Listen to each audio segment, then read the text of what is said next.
네, 오늘 함께 보실 말씀은 시편 64편입니다. 시편 64편 1절에서 10절까지 말씀 함께 보시겠습니다. 제가 말씀을 읽겠습니다. 하나님이여, 내가 근심하는 소리를 들으시고 원수의 두려움에서 나의 생명을 보존하소서. 주는 악을 꾀하는 자들의 음모에서 나를 숨겨주시고 악을 행하는 자들의 소동에서 나를 감추어 주소서.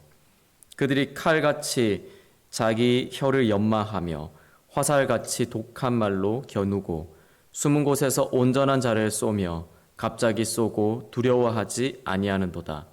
그들은 악한 목적으로 서로 격려하며 남몰래 올무놓기를 함께 의논하고 하는 말이 누가 우리를 보리요 하며 그들은 죄악을 꾸미며 이르기를 우리가 묘책을 찾았다 하나니 각 사람의 속뜻과 마음이 깊도다.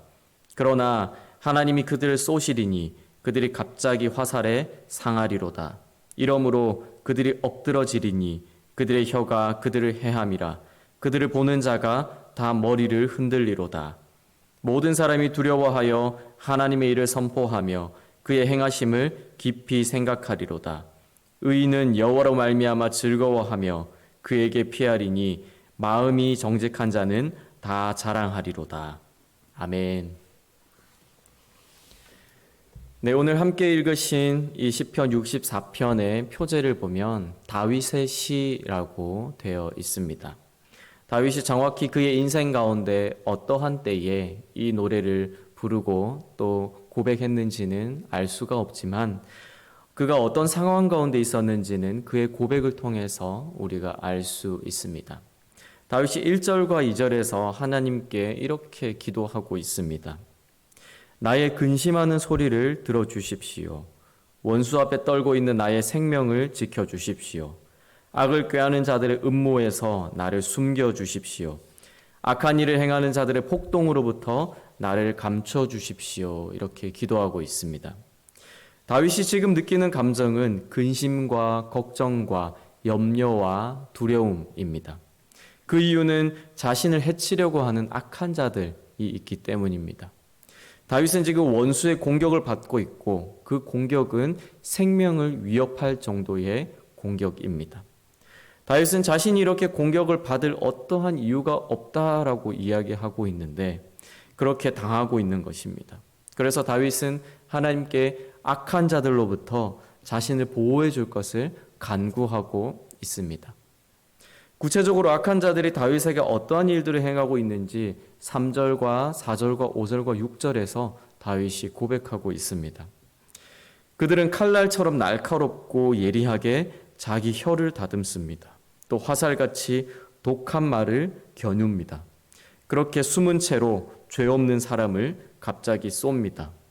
그들은 악한 일을 더 잘하려고 서로 격려하면서 남몰래 올무놓기를 함께 의논합니다.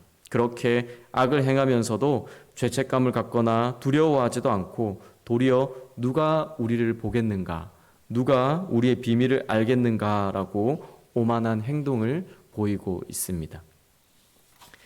여기서 악인들이 다윗을 공격하는 그 도구는 말입니다. 이들은 자신의 말을 칼같이 연마합니다. 치명적으로 상처를 주고 해를 끼치기 위해서 더욱더 날카롭게 다듬고 있습니다. 구체적으로 무슨 말을 어떻게 했는지는 알 수가 없지만 아마도 그 말이란 것은 비난하는 말, 비방하는 말, 거짓말, 험담하는 말, 깎아내리는 말 같은 것이었을 것입니다.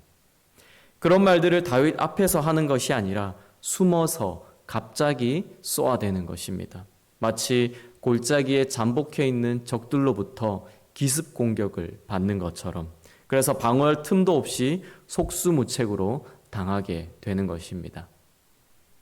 혹시 누군가로부터 욕이나 조롱을 들어보신 적이 있습니까? 저는 성인이 된 이후로 그렇게 욕을 들어본 적이 거의 없는데 작년에 욕을 들은 적이 있습니다.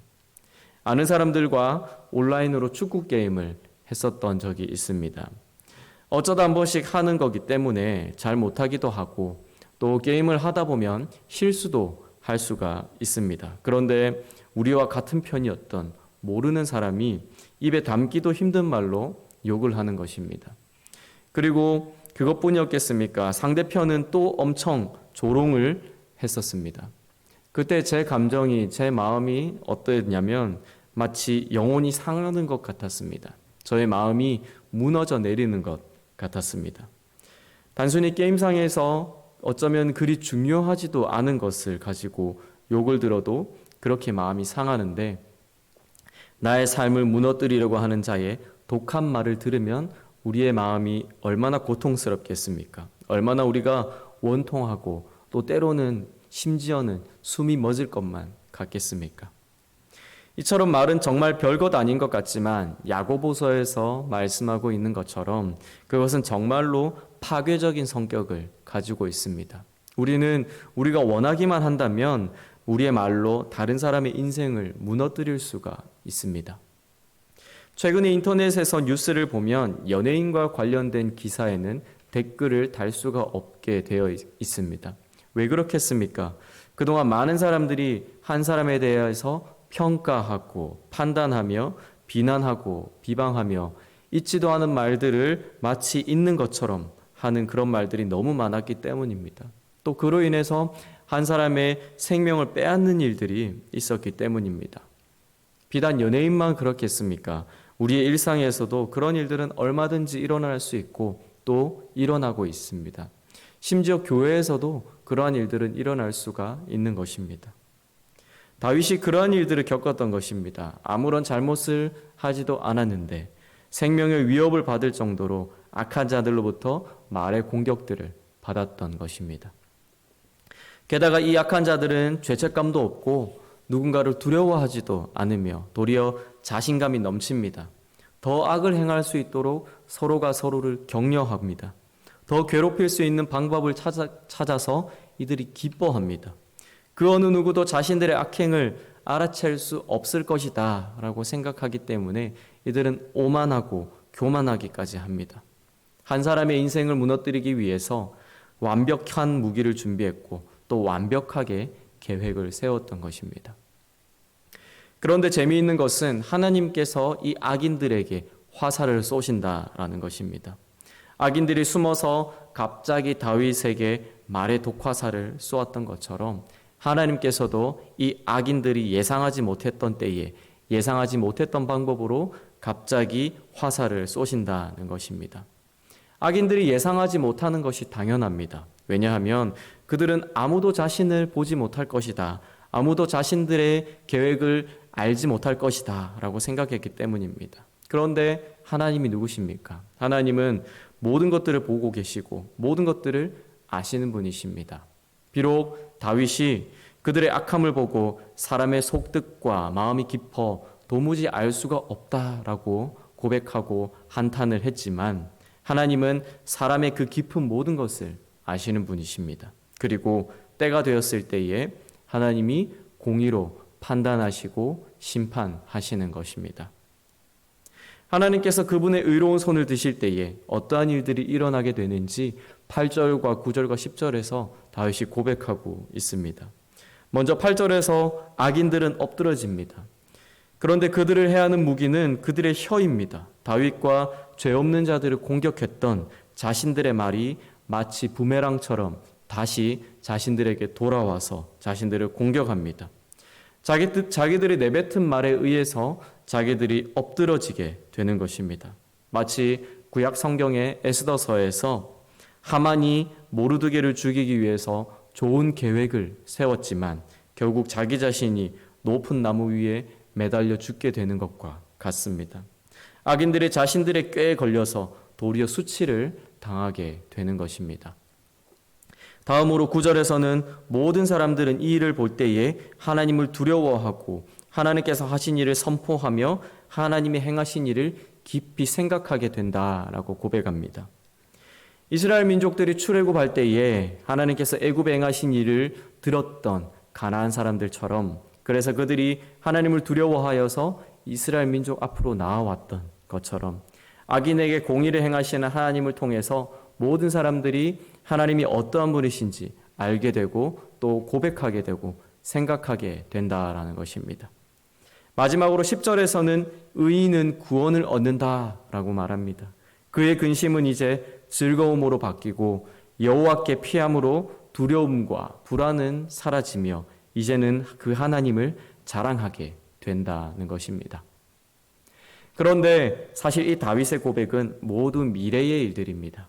지금 내 삶이 이렇게 되었습니다 라고 말하는 것이 아니라 이렇게 될 것입니다 라고 다윗이 고백하고 있습니다. 지금 내 삶을 무너뜨리는 악한 자들이 내 눈앞에서 사라진 것이 아니고 아직 평화로워진 것이 아니지만 앞으로 이제 하나님께서 그렇게 하실 것입니다 라고 고백하는 것입니다. 일어나지 않은 일들에 대하여서 어떻게 이렇게 고백할 수가 있겠습니까? 그것은 다윗이 하나님이 어떠한 분이신지 알았기 때문에 그렇습니다. 다윗의 다른 노래들처럼 고난의 상황 가운데 하나님께서 어떻게 자신과 함께 하셨고 그래서 구원과 소망이 되어주시는지 경험하여 알았기 때문에 그렇습니다. 그렇기 때문에 그의 고백은 막연한 바람이 아니라 확신 가운데 있는 믿음이고 소망인 것입니다. 하나님은 그런 분이십니다. 그 하나님이 우리의 하나님이십니다. 오래전 다윗의 삶에만 역사하셨던 것이 아니라 지금 우리의 삶에도 그렇게 일하시는 분이십니다. 다윗이 근심과 두려움을 느꼈던 것은 지극히 자연스러운 반응이었습니다. 자신의 생명이 위협받는 그 상황에서 어느 누가 담대할 수 있고 평화로울 수가 있겠습니까? 우리도 그럴 수가 있습니다. 생명의 위협을 느낄 만한 그런 상황은 아니라 할지라도 우리가 하나님의 말씀을 지키며 살아가는 우리의 모든 삶의 영역 가운데서 우리에게 다가오는 여러 가지 불이익이나 손해나 어려움들이 있을 수가 있습니다. 그럴 때 우리는 근심하고 걱정하고 염려하고 두려워할 수가 있습니다. 그것마저 우리가 죄책감을 느낄 필요는 없을 것입니다. 그러나 중요한 것은 그 다음에 우리의 반응입니다. 계속해서 우리가 근심과 염려와 두려움 가운데 머물며 살아갈 것인가, 그것이 아니면 그곳에서 벗어날 것인가는 우리의 선택이고 우리의 결정인 것입니다. 다윗은 거기에 머물러 있지 않고 자신이 느끼는 그 감정 가운데 머물러 있지 않고 하나님을 바라보았습니다. 하나님의 도우심을 구했습니다. 우리 또한 다윗처럼 그 하나님을 바라볼 수 있기를 바랍니다. 9절의 고백처럼 하나님의 행하심을 깊이 생각할 수 있기를 바랍니다. 우리 삶 가운데 이제까지 하나님이 어떠한 일들을 행하셨는지, 우리 가운데 얼마나 선하신 일들을 베푸셨는지를 우리가 돌아보고 그 하나님이 과거의 나의 삶뿐만 아니라 오늘의 나의 삶에서도 동일하게 일하신다라는 것, 그래서 나의 소망이 되어주신다라는 것을 우리가 고백할 수 있기를 바랍니다. 우리는 우리의 삶에서 하나님의 성품을 발견할 수가 없다면 다윗의 삶 가운데 함께 하셨던 그 하나님이 바라보고 그 하나님이 우리와 함께 하신다는 것을 기억할 수 있기를 바랍니다. 그때에 원수가 우리를 해하지 못할 것입니다. 우리가 사방의 우겨 싸움 가운데 있을지라도 우리가 안전할 것입니다. 마침내 우리는 하나님께서 행하신 일로 인해서 즐거워하고 기뻐하며 하나님을 자랑하게 될 것입니다. 그러나 그리 아니할지라도 악인이 여전히 강하고 우리의 삶은 여전히 녹록하지 못하다 할지라도 하나님이 우리의 마음을, 우리의 삶을 참된 평화로 인도하실 것입니다. 그렇게 우리가 그분 안에서 안전하게 살아갈 것입니다. 오늘도 우리 가운데 그렇게 일하실 하나님을 신뢰하며 그 하나님을 바라보고 그 하나님 편에 설 수 있기를 소망합니다. 여전히 우리의 삶 가운데 많은 어려움들이 있고 우리의 힘으로 해결할 수 없는 많은 짐들이 또 많은 숙제들이 우리의 삶 가운데 있다 할지라도 그 모든 것 가운데 우리를 지키시고 우리를 평화롭게 하시며 우리를 생명과 구원으로 인도하시는 그 소망의 하나님을 바라보는 하루가 될 수 있기를 소망합니다. 그 하나님과 동행하는 모든 동래제일교회 성도님들이 되시기를 소망합니다.